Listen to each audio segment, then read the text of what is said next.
and you will get a link to the recording following today's webinar, which of course, as you can see, is we're talking about health effects of ultra-processed foods. And it's not something that necessarily everybody thinks about, but when we consider how big a part ultra-processed foods play in our lives today, maybe we should pay a little bit more attention to this. So I will be defining ultra-processed foods as we go along. Let's first look at a little bit of history about food in this country.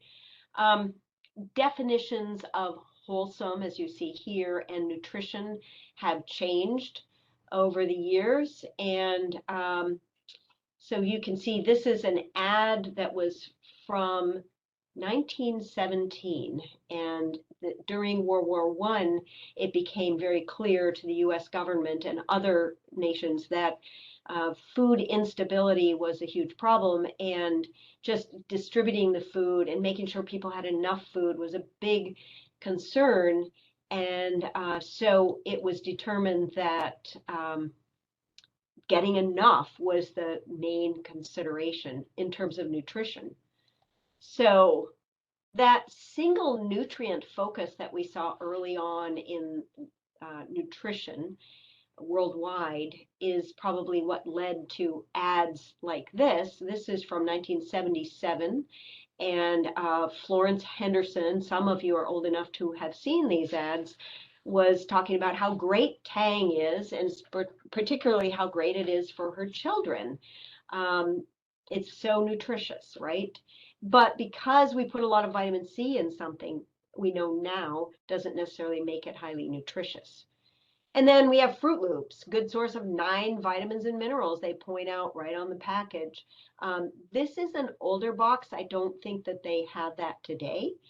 But, you know, it's almost as though we add these nutrients, fortify the product, and that sort of makes up for all these other ingredients that we can add and that maybe you don't necessarily want your children eating, but there they are. The fat versus carbohydrate debate was really started in the 60s, back with the original Atkins diet revolution. And of course, that focuses a lot on quantity of foods, but not so much on quality of, say, carbohydrate and fats. We know not all fats are the same. Saturated fats are very different from mono or polyunsaturated fats. Not all carbs are the same. Starches can be different from one another, even if they're the same, even if they're both foods are called starch. And food, you know, when you think about it, it has protein, carbohydrate, and fat, 3 what we call macronutrients. So does it, and has it ever made sense to dramatically decrease one? Because if you decrease fat, for example, then you're going to have to meet your energy needs from more protein or more carbohydrate, one or the other. We only have these 3 macronutrients. In the 1990s, we saw a whole lot of fat-free and low-fat products. We all kind of know where that went, and it wasn't particularly good in terms of Americans' health. Meanwhile, other changes happening on the American diet scene. Portion sizes becoming very, very large. And so how do you increase portion size for the least cost? Well, when it comes to drinks, you know, a little bit of water and a lot of sugar doesn't cost much. It doesn't cost much more. So in 2012, 7-Eleven changed their, I think it was called the double gulp, but they reduced it in size from 64 to only 50 ounces because it wasn't fitting into people's drink holders in the car. And that meant that they were then only in those 50 ounces getting 145 grams of sugar. That is equal to 3/4 of a cup of sugar that they got in their double gulps. So we can see here carbohydrates have dipped down a little bit in the 50s and 60s, and then with the advent of high fructose corn syrup in the 70s, which started to replace a lot of other kinds of sweeteners and make a lot of foods a lot more foods available, and beverages, importantly. We see carbohydrate climbing. It has been going down slightly in the last few years. Protein has held a little, mostly steady, but has made slight increases, and fats have increased a little bit since really this past little more than a century. But you can see calories have gone up quite dramatically, and this is specific to Americans. But when we look at what is the quality of the diet, we have traditionally assessed that looking at nutrients, specific foods, or patterns of eating.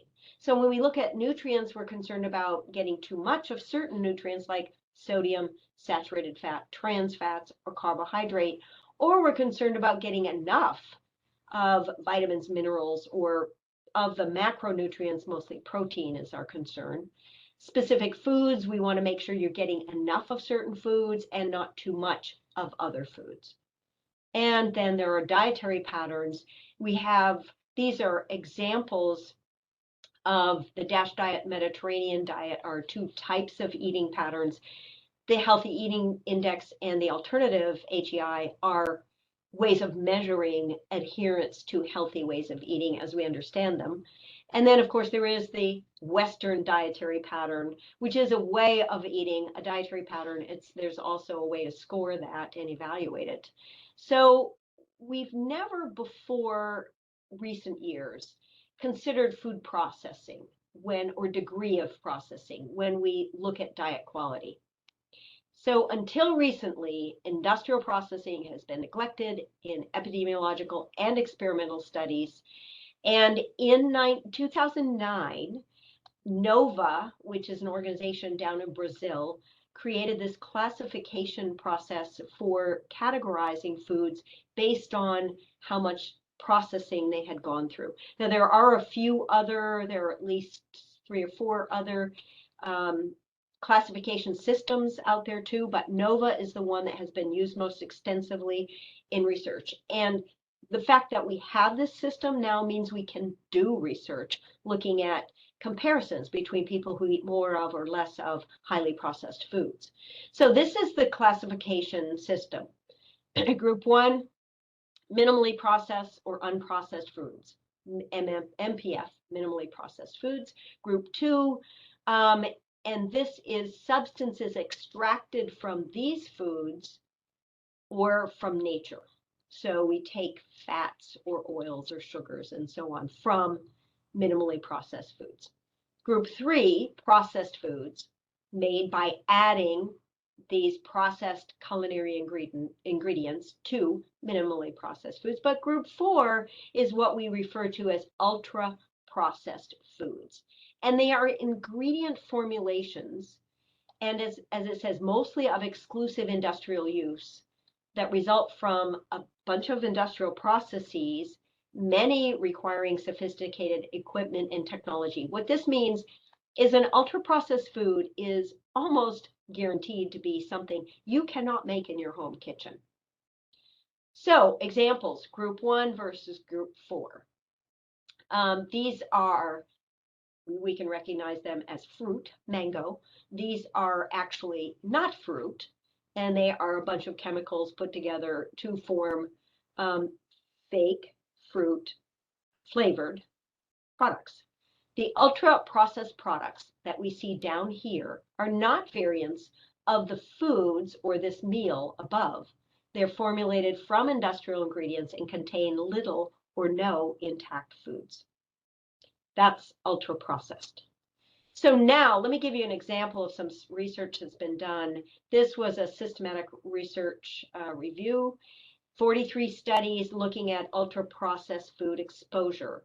And they found that among adults, people who ate more of ultra-processed foods had more overweight, obesity, and cardiometabolic risks, more likely to have type 2 diabetes, cardiovascular diseases, certain cancers, more likely to have irritable bowel syndrome, depression, and frailty conditions, and higher all-cause mortality. They died at an earlier age. Among children and adolescents, cardiometabolic risks were seen associated, as well as asthma, with more consumption of ultra-processed foods. So this represents just kids' intake of ultra-processed foods. But we know that Americans are eating more and more of these. And we can see from around 2000 that it has gone up among girls and boys in this country. And then we know also that sodium is a big concern because sodium tends to be a major component of many processed foods. So what I want to direct your attention to here is these two black dots down here. This is world average. The bottom dot in each of these pairs represents what happened or what the sodium intake was in 1990. 20 years later is the top dot. So with only 5 exceptions across these areas of the world, everyone's sodium intake has gone up. And so, and we look at, I've highlighted high income North America. So of course this would include Canada. And you can see that we're not the worst in the world, but it has gone up like most areas. And we're not really in great shape either because this represents more than 3.5 grams of sodium per day. To put that into context, what we recommend, depending on the authoritative body you're paying attention to, it's going to be anywhere from 1,500, or that would be 1,500 milligrams to 2,300 milligrams. And so when we say more than 3.5 grams, that's more than 3,500 milligrams is the average. Also, processed foods tend to be high in phosphorus. And I want to spend a little bit of time on this because I think it's underappreciated and not very well understood. This was a study, I couldn't find anything more recent looking at samples at a grocery store. But in this study, they looked at the highest selling grocery products, and 44% of them contained phosphorus additives. Phosphoric acid, for example, is something you might be familiar with. You see it in sodas commonly. So I'm going to abbreviate on these next few slides. You'll see phosphorus represented as a P.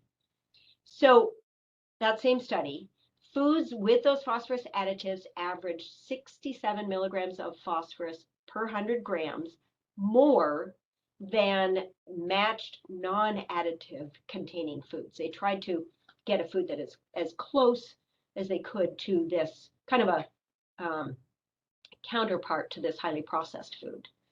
Sample meals that they pulled together using mostly phosphorus additive containing foods versus those without phosphorus additives had 736 more grams of phosphorus per day if one were to eat these foods throughout the day.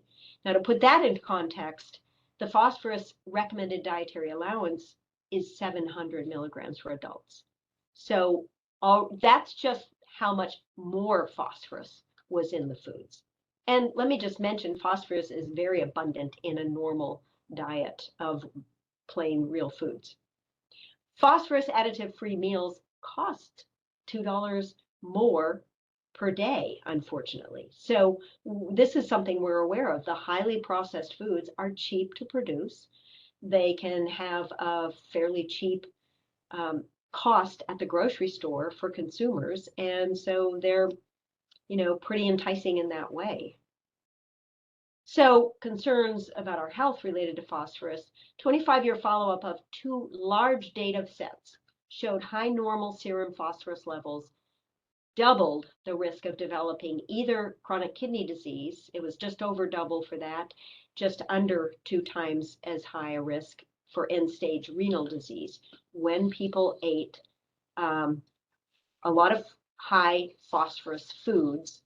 I'm sorry, we're looking at their serum phosphorus levels. Now, this was not associated with their food intake, but we know that that is reflecting food intake. And this was not even out of range of what phosphorus should be. This was just the high normal levels.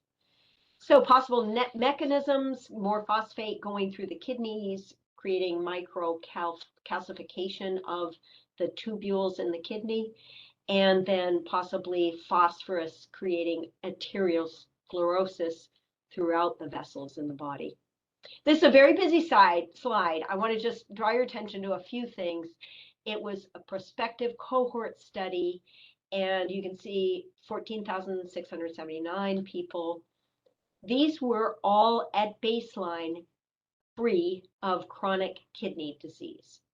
So they followed them for, see if I have this down here. I don't remember how many years they followed them, but, and if anyone wants that information, email me after.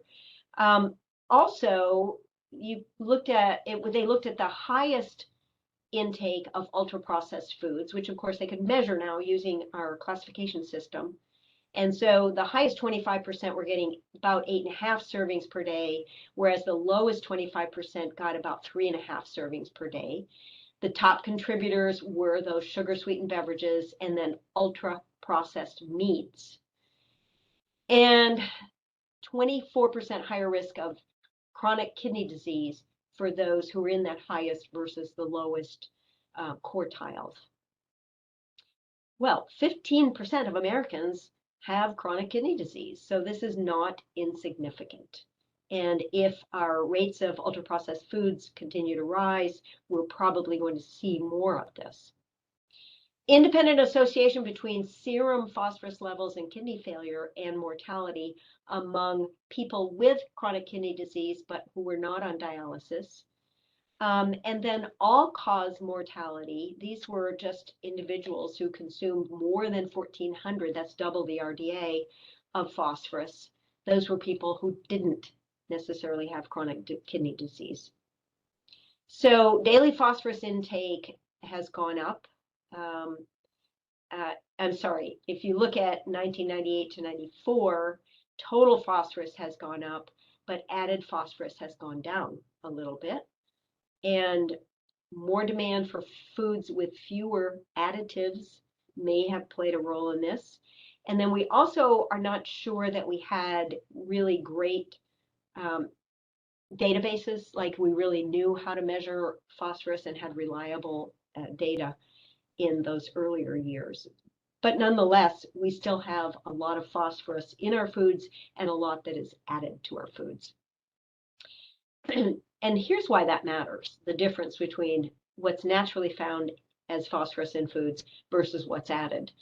Added phosphorus, we know, was, for example, inversely associated with HDL. So more phosphorus meant lower HDL. That is the so-called good cholesterol. So we want that to come up, not to go down. Naturally occurring phosphorus was inversely correlated with the risk of high blood pressure. So more phosphorus in the diet meant lower blood pressure in that case. Now, absorption rates are 70 to 100% of those added phosphorus compounds.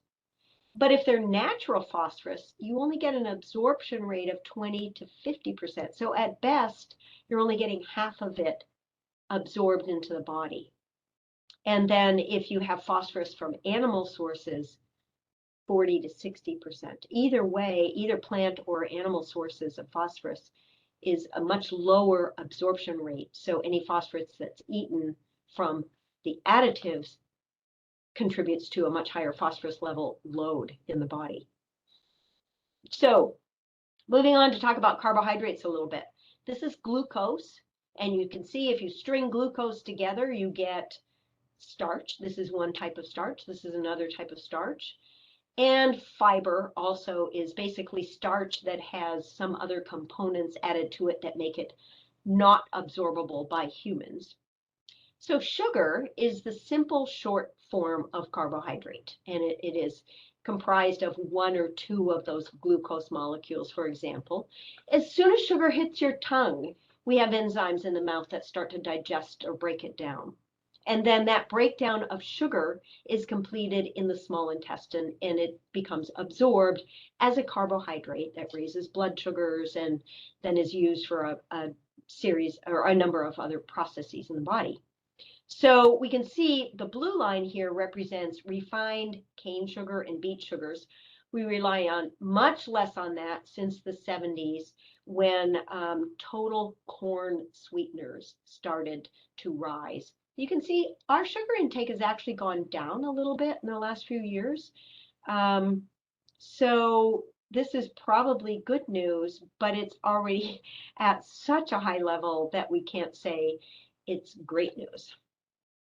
The World Health Organization commissioned a systematic literature review to look at the effects of basically added sugars on obesity and adiposity, as they called it. They had 30 randomized controlled trials, 38 prospective cohort studies, so strong study designs. And in people who are eating freely, making their own choices, ad lib diets, reducing intake of dietary sugars showed a decrease in body weight. And of course, the converse was true too. If they saw over time an increase in sugar intake, they saw a weight increase. No surprise there. Now, fructose is a sugar that is favored by the food industry because it doesn't cost much and it has a stable shelf life. And it's found naturally in fruit. That's why it's called fruit sugar. And nowadays, a major source of fructose is in ultra-processed foods. We get a lot more fructose in our diet from these foods than we do specifically from fruit today. Our intake has risen greatly since the 70s when high fructose corn syrup became available. And 30 to 40% of that comes from sugar-sweetened beverages. Now, fructose doesn't require insulin to be absorbed into the body. And it doesn't raise blood sugar because it goes straight to the liver. But in excess in the liver, that can be a problem because it increases what you see here are lipogenic enzymes. That means lipo as in fat, genic as in makes. And these enzymes create fatty acids. And so excessive fructose intakes promotes fatty liver. This is pretty firmly established today. And there are questions, there are a number of studies that have shown that fructose might promote appetite. And we do know from functional MRI imaging that when we are, if we put fructose in the mouth, for example, or eat fructose compared to glucose, then different things happen in the brain in terms of our appetite mechanism. So possibly promoting increased food intake. So if we're getting more of this in our diet and it's promoting appetite, then that doesn't bode well for Americans. So this is a busy slide, but let me just point out the words on the left. Excessive fructose ingestion affects the intestine, the liver, adipose, vascular, our blood vessels, heart, kidney, and that satiety regulation in the brain. So what all this translates into is increasing risk for cardiometabolic disease. And this is pretty well established as well. So simple sugars also affect our kidney function, increasing uric acid levels, hyperglycemia, that's high blood sugars, with oxidative stress. When our blood sugars get high and stay high for too long, that promotes oxidation in the blood vessels. It promotes insulin resistance, dyslipidemia or poor cholesterol or lipid panels, activates the renin-angiotensin system, which means affects blood pressure, and promotes vascular disease, interstitial fibrosis. We don't want our vessels to be stiff and fibrous. We want them to be flexible and movable. And this is all with the common link of activating inflammation. So this is a fairly recent article. And so it's what this looks like is simple sugars in excess just really don't look like they're good for our health. So let's talk about non-sugar sweeteners terminology. Oh, and by the way, why do I bring up simple sugars? Because when we're talking about ultra-processed foods, because they are a part of so many ultra-processed foods, particularly those drinks, as mentioned. So non-sugar sweeteners, we have high-intensity sweeteners, low-calorie sweeteners, artificial sweeteners. I'm going to kind of put them all in the same category here. We know that about 25% of kids and about or more than 41% of adults in the US report using these with some kind of regularity. So this is one study, and I'll use this term ASB, artificially sweetened beverages, looking at weight gain. And participants who were normal or overweight at baseline, the risk of weight gain and obesity was significantly greater when they consumed these artificially sweetened beverages versus those who didn't consume those. On average, for each diet soft drink people drank, they were 65% more likely to become overweight during the next 7 to 8 years. They follow them for that period of time. This does not prove cause and effect. I want to point this out. It is an association only, but it raises questions certainly about the efficacy of using diet sodas to control weight. In this systematic review, risk of overweight and obesity, this is with sugary soda. So these people, there are 11 studies here. The big diamond is the average of all of these studies.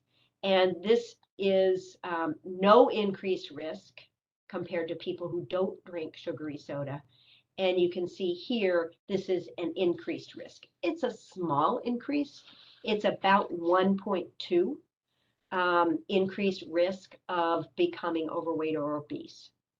Then we look at, there were only 3 studies looking at artificially sweetened sodas. So, and this is the average of those 3.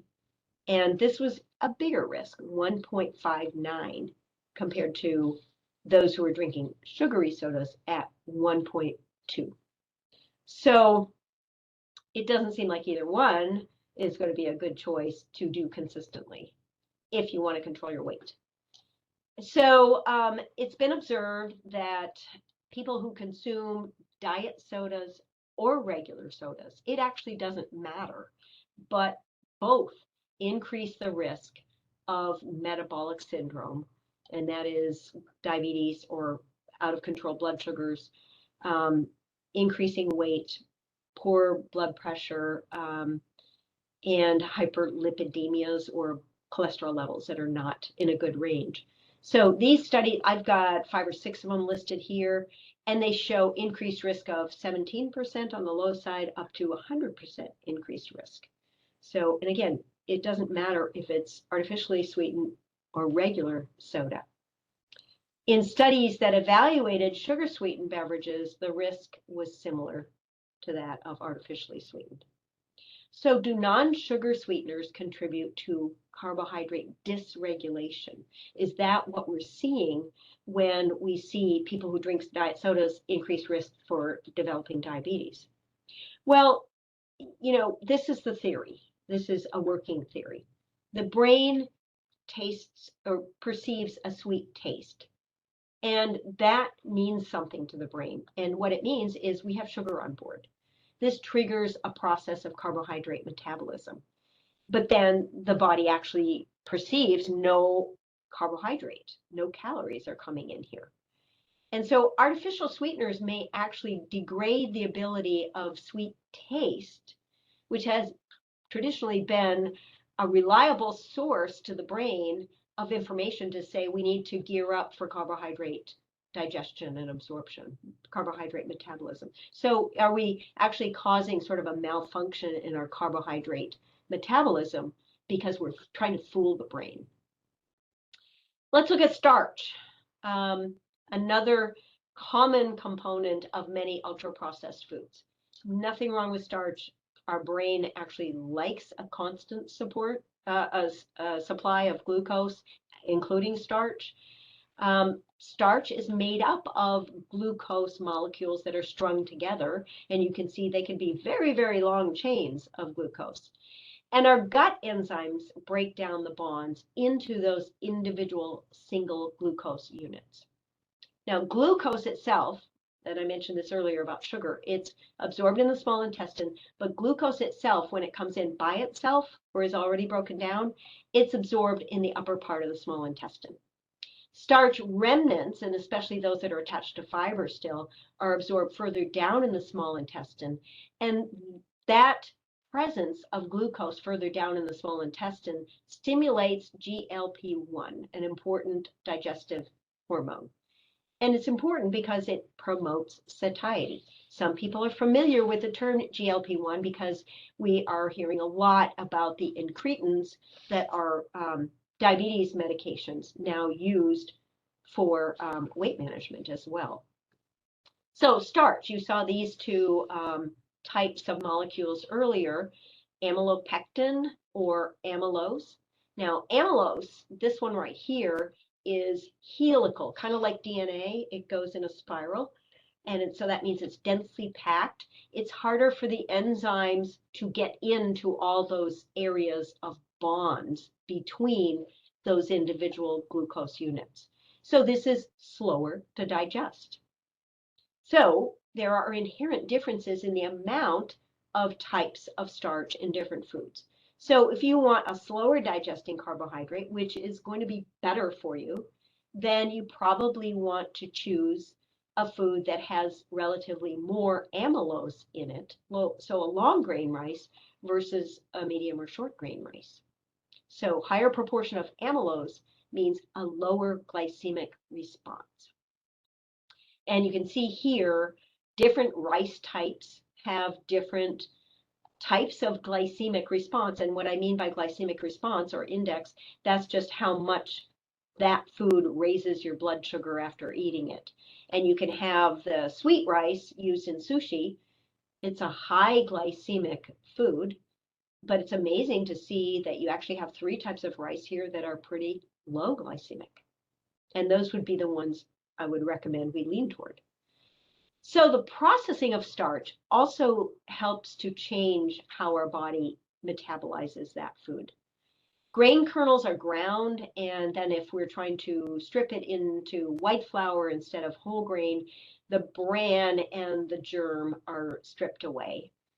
And then it's also many, not all, but many starches are exposed to this process called extrusion that basically exposes the starch to extreme heat and extreme pressure, and it actually breaks some of those starch bonds so that we're getting foods that are essentially pre-digested to some degree.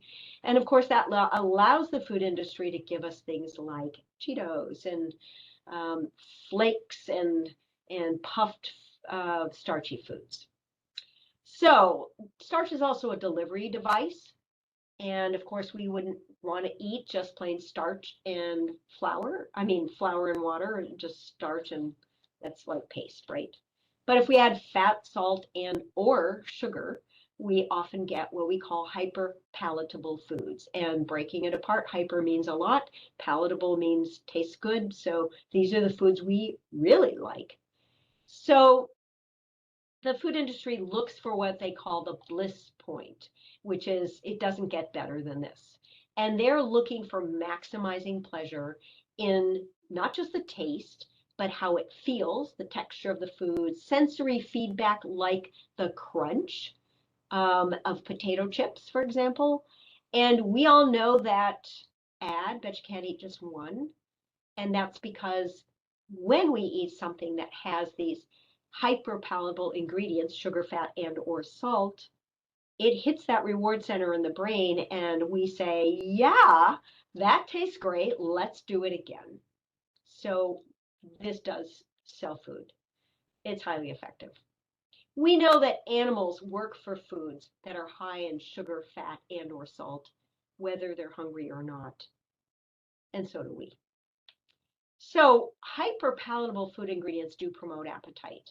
So excess dietary fat and sugar alter the structural plasticity and neurogenesis in brain regions that affect appetite signaling and metabolism. It's a very fancy way of just saying we eat sugar and fat and salt and we want to eat more. So we also want to make it easy, or the food industry wants to make it easy to eat these foods.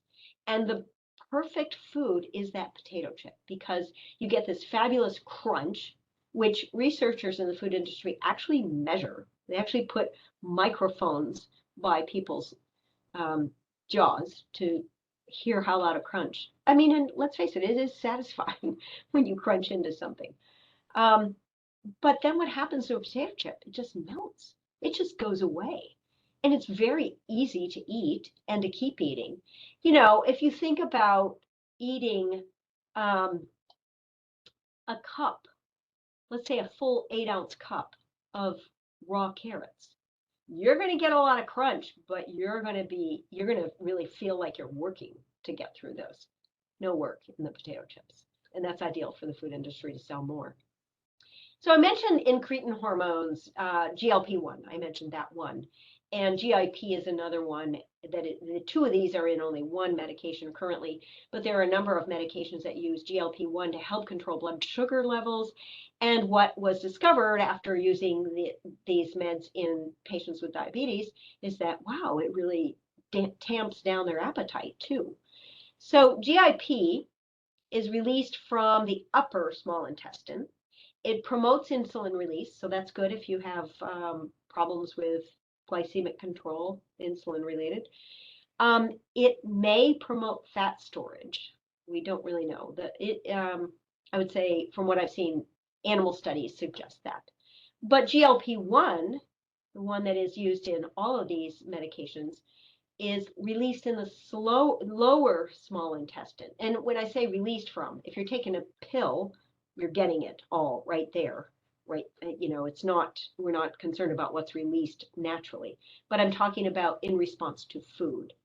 So GLP-1, if glucose is present in that lower small intestine, it does stimulate GLP-1 and promotes insulin release, promotes satiety or satisfaction from eating, and it promotes gastric emptying. So these are stimulated with eating in a normal process of digestion.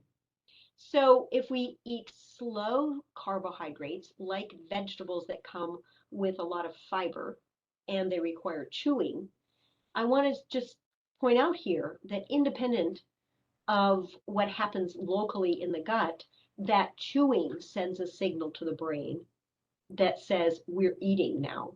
And that has typically been a normal part of human food consumption. But when we introduce ultra-processed foods, as I mentioned, many of these are made specifically to be very easy to eat and with minimal chewing. So that overrides one of our checks on appetite. And then carbohydrate that's bound to fiber goes further along in the GI tract, gets further down in that small intestine, whereby if it makes it far enough down, it can help to stimulate that GLP-1, which remember is going to help promote satisfaction from food. So carbohydrate that's absorbed further down triggers that GLP-1 release. And the fast carbs are mostly digested in the upper part of the small intestine, so they don't ever get down further in the small intestine to trigger release of GLP-1. So what I'm saying here is if you're eating better, and read that as higher fiber carbohydrates versus sweet or refined carbohydrates like white flour products, then the better or slow carbs are going to help you naturally be satisfied with your foods because they will promote release of GLP-1. Now, I want to point out also that when we can't really compare getting GLP-1 from a pill versus what you're eating because you're going to have very, very small half-life of this naturally occurring GLP-1, whereas I think the medications that we give people have half-lives of like days. They're measured in days, not seconds or minutes. So slow versus fast carbs are better, metabolically safer for all these reasons, less rise in blood sugars. You get less actual energy out of it, better function of appetite mechanism, and importantly, we nourish our gut microbes. When any kind of nourishment comes all the way through the small intestine and makes its way to the large intestine, you are actually nourishing your gut microbes, and they particularly love fiber, the friendly microbes that we'd like to have more of. And then we have higher diet-induced thermogenesis. There are a couple different names for this, but diet-induced thermogenesis is really just a way of saying that every time we eat something, there's an energy cost to metabolizing it. So if I eat a piece of bread, that bread may have 80 calories, but I'm also going to use a certain number of calories to process it in my body. So that is diet-induced thermogenesis. And there is heat that is produced in the process. So that's why the term thermogenesis. So here's an example of that. People were given what they called either a whole food or a processed food meal. It's a small study. I want to point that out. This is what the bread looked like among those who got the whole food sandwich. It really wasn't a whole meal, it was a sandwich. And then the other group got something that looked like Wonder Bread. And the whole food meal had for the inside of their sandwich just an aged cheddar cheese. The Wonder Bread group had just American cheese, which, by the way, of course, has to be called American cheese food because it's not really cheese. But it is a highly processed food, as is this type of bread. So they tried to match the sandwiches to give roughly the same amount of protein, carbohydrate, and fat, as well as calories. And they found that people were just as full after eating one versus the other. But then they measured their energy expenditure or their calories burned over the next 5 or 6 hours or until they came back to baseline after eating that meal. So you can see for the whole foods meal, they burned about 20% of the calories that were in their sandwich to process it. For the what they call the processed food meal, they burned only about 10% of that meal energy to process the American cheese and bread. So this is one meal, and it's a small meal. It's only a partial meal, you could argue. But also, if you consider, what if this person who ate this meal is doing this several times a week or several times a day? Isn't that difference in diet-induced calorie burn going to make a difference over time? Possibly. This was, again, another small study, only 20 people all over, overall, and it was only 2 weeks. Crossover design means that they served as their own controls. So the first 2 weeks, they had what they called an ultra-processed meal. Then they had a week in between, 1 or 2 weeks in between of what they call a washout period. And then whatever type of meal they didn't do the first time, they were going to do the second 2 weeks. So, and you can see that they matched again for calories, sugar, fat, fiber also, and macronutrients. I want to point out that you can have fiber in an ultra-processed food. You can have even wood pulp has been added just as a fiber source in certain foods. So a whole foods diet, what they found when they looked at blood levels of C-reactive protein, that's an indicator of inflammation, and ghrelin and PYY are their digestive hormones. What they found is that increase in PYY, decrease in the other two. What this means is a decrease in appetite. Again, if it was the whole foods diet compared to the ultra processed food, decreased appetite, decreased storage of fat, decreased inflammation indicated by the CRP, and an increase in the metabolic rate. And then they also saw if they ate the whole foods diet compared to the other one, they had a drop in cholesterol, they had a drop in fasting glucose levels, and they had lower insulin levels. So this would suggest that this would be a healthier diet. Of course, it was only 2 weeks, it was only 20 people, but it does raise those questions, of course. We know right now, and I've seen as much as 60% of foods that Americans eat is this ultra-processed food. What you're looking at here is a factory where they process starch in those ways that we talked about earlier. So recommendations: choose whole, real foods whenever possible, decrease the amount of highly processed foods you're consuming, and basically read the ingredients. Do you recognize what they put in this food? Um, and if you don't know, if they're just these big, long syllables and you don't know what they even mean, chances are that's a highly processed food. Or, as I said before, can you make this? Can you replicate Cheez-Its in your kitchen? Probably not. Whole real food tends to come in nature's packages. You know, an orange comes in its own little package.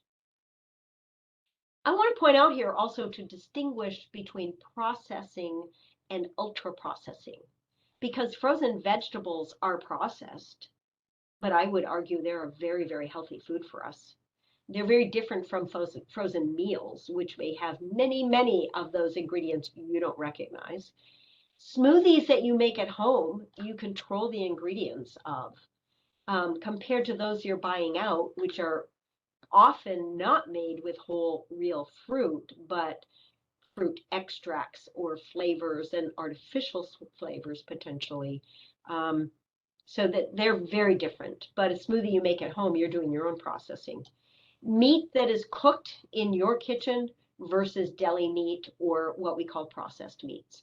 And there have been a number of interesting studies, again, not showing cause and effect, but showing association between high intake of processed meats and poor health outcomes. For example, increased weight, increase of certain types of cancer, and increased mortality rates. And I'm not familiar with others off the top of my head, but processed meats are probably not one of our best go-tos for protein. So increase home food preparation. And this, by this, I mean cooking, not just assembling a series of ingredients that have been previously processed. Make and eat food with friends and family. You know, bring back the family dinner. This happened a little bit during the pandemic lockdown. It was one of the few bright sides of the pandemic. Rediscover authentic ethnic foods. And I mean authentic, not those that are the highly processed substitutes. Make leftovers for tomorrow's lunch or dinner so you won't have to run out to pick up something quick. And it's really very little extra work to make a bigger amount for tonight's dinner than it is to just make enough and not have leftovers. Establish a norm in your household that lunch or dinner is incomplete without vegetables. How to lower the glycemic index of grains. This is relevant for a lot of people who would like to keep their blood sugars a little bit lower or struggling with prediabetes or diabetes now. Choose those lower GI rices. Basmati tends to be lower. Choose long grain, parboiled, interestingly. And I'm going to point out this is a food processing, a food processing process. I don't know how to word that any other way, but it actually lowers the glycemic index of rice. Avoid overcooking rice or any kind of starchy food, because this, when we overcook it, we get a gelatinization that makes that carbohydrate more readily absorbable, easier for the body to digest. So steaming rice versus boiling. So maybe getting a rice cooker would be a good idea here. But basically it means just make sure you don't add so much water that you're really boiling it, and then have to boil off more water overcooking it. Use intact grains, so brown rice, whole grains of any kind versus cracked or ground grains. And then interestingly, chill after boiling, because this produces a process called retrogradation, and it develops what we call resistant starch. Resistant starch isn't the same as fiber, and we can get some calories out of it, unlike fiber. Humans cannot get calories from fiber, but it slows down digestion, and as the name suggests, it is resistant to breakdown and digestion and absorption. So same with potatoes. If you really like potatoes, you don't want to give up white potatoes, but you happen to know they are very high glycemic, raise blood sugars easily, then cook your potatoes as much as possible. Keep the skins intact so that you are getting that source of fiber, and chill them. And even if you heat them up the next day, I believe that glycemic index is going to be a little bit lower. But of course, we know when we make potato salad, this is something we tend to do, chill the potatoes and then use them the next day to make potato salad, right? So, all right, now I had more I was going to say about that, but we can address that if we have time at the end. Consume carb foods earlier in the day. Increases in blood glucose for similar meals are 2 to 3 times greater in the evening versus morning if this has been measured in people who have prediabetes. So, you know, if this is you, and maybe even if this isn't you, and you want to decrease your risk of developing pre or straight out diabetes, have more of your carbs up earlier up in the day. Walk after your biggest meal of the day. That burns that glucose right away that gets into your bloodstream. Limit the carbs in general. And I actually like to say maybe instead of saying limit carbs, we look at this another way. And that is just to use the plate approach. So I'm not specifically saying here limit carbs, but I am saying get about half the volume of your meal from vegetables and a quarter from protein, a quarter from starch, and you will automatically be limiting those carbs and be getting all this great source of vitamins, minerals, fiber, and phytochemicals that are so important to our health. When dining out, go to places where you know you can get some vegetables. Go to places where you know you can get grilled or baked versus fried meats or fish. Go to places where you have an opportunity to order off the menu because, especially if this is relevant for you, when we see that buffet, it may be just so enticing to take all those foods that are, you know, the hyperpalatable foods that are difficult to resist. Don't fall for the hype. That organic natural cookie is still an ultra processed food, even if the grains they processed it from were grown organically. And choose water as much as possible. I'm not saying never drink other beverages, but water is the body's preferred source of fluid. And then planning ahead, have the ingredients on hand so that you can make foods at home. By planning meals, you're going to learn a lot more skills in food prep, knowing how to shop. Just, you know, it's like doing it, getting in and doing it, and you get better at it.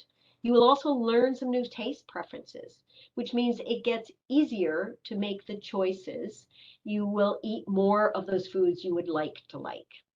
We know that, at least according to this 2019 study, and I have seen some since, it doesn't look better, 12% of US adults are metabolically healthy. 12%, that leaves 88% of us who are not. What will improve that? Well, lifestyle and behavior change, it's not a matter of this versus drugs and procedures. We've got fabulous medicine, medical care in this country, so let's use both. But let's emphasize the prevention that comes with lifestyle and behavior changes. A whole food diet benefits you as well as the planet, for sure. So I just want to mention a couple of resources. Cone Health's Live Life Well wellness classes, their cooking classes, I definitely recommend. And there's a link for you there. And then what I like to call one of the best kept secrets is the North Carolina Cooperative Extension for Guilford County. And if you're not familiar with them, definitely go to their website and you can find a lot of resources there. And they provide a lot of classes. They have a lot of blogs and videos on their site and articles. So a lot of good information you can get from Cooperative Extension. So with that, I am done with my slides, and I'm happy to say I managed to get through them in record time. But I would like to ask if there are any questions. Feel free to unmute yourself, or if you're too shy, you can type in the chat, but I'm happy to take questions. We have 6 minutes left. Anyone have questions about any particular foods that you like to consume or would like to?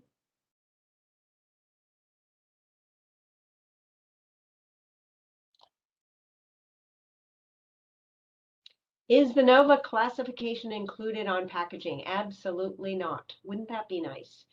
No, it is used currently, as far as I know, it is used only in research right now. And as I mentioned, it has helped us really do some of these, I'm not doing the studies, I shouldn't say us. It has helped researchers to do these studies that compare people who eat more and less of those foods and what are their health outcomes. So let's see, next question. You will get the question is, can we get a copy of the slides? You will get a link to this as a registered participant, and the link will be to the recording. Unfortunately, not just the slides, but that is coming, and I don't know when that'll be sent to you. I don't control that. Do you recommend eating mostly organic when possible? I actually do recommend eating mostly organic when possible. And I think I like the way you ask the question, because you say mostly organic and you say when possible. So, depending on your budget, the accessibility of organic foods for you, and so on. I have certain foods I like to get that are organic. I always buy organic milk, yogurt. I I do that for not just nutrition, but I do it for the health of the planet. And then I try to do my best on vegetables and produce in general. And sometimes the price difference is just too much. I'm not going to do it. But I do think it's a good idea if we can. So yes, thanks for that question. Any other questions? We have about 3 minutes left, and I really wouldn't mind if somebody unmutes yourself to talk to me so I don't feel like I'm talking to my computer still.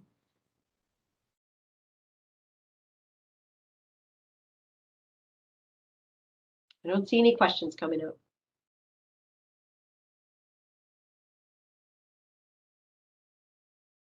Well, if everyone has had your questions answered, I'm going to hang out for just a couple of minutes as well in case somebody wants to ask me an individual question. I'll stop the recording now.